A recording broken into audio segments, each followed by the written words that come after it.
Məsələn, x üçün x kub plus 5x minus 42 bərabər x minus 3 və px ödənərsə p3 soruşur. Demək, çoxadlının çoxadlıya bölünməsi qaydası ilə bunu yazsaq. Yəni, x kubunu x-a bölsək, eləyəcək x kvadratı. Yəni, burada yazaq x kvadratı. X kvadratı yazandan sonra x kvadratını x-a vuranda eləyəcək x-in kubu. X kvadratını mənfi 3x-a yazanda, vuranda eləyəcək minus 3x kvadratı. Bununla bu gedəcək. Yəni, çıxanda 0 eləyir.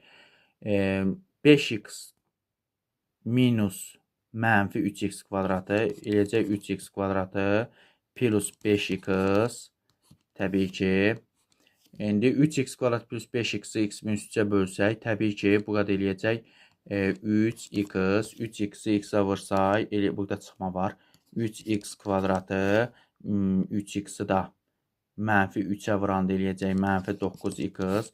Bunları çıxanda gedəcək 5 minus 9x plus 9x olacaq 14x minus 42. Təbii ki, bu da 14 dəfə düşəcək. 14 dəfə düşəcək. Minus 14-ü x-ə vuranda 14x. 14-ü də mənfi 3-ə vuranda mənfi 42. Və bunlar da 0 eləyir. Yəni, tam bölünür deyə 0 eləyir. Və px onda belə çıxır ki, bərabərdir.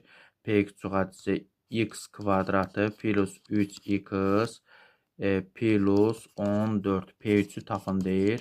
P3 bərabər olacaq 3-ün kvadratı 9 plus 3 və 3 9 plus 14 18. Bu da 14. Cavab 32.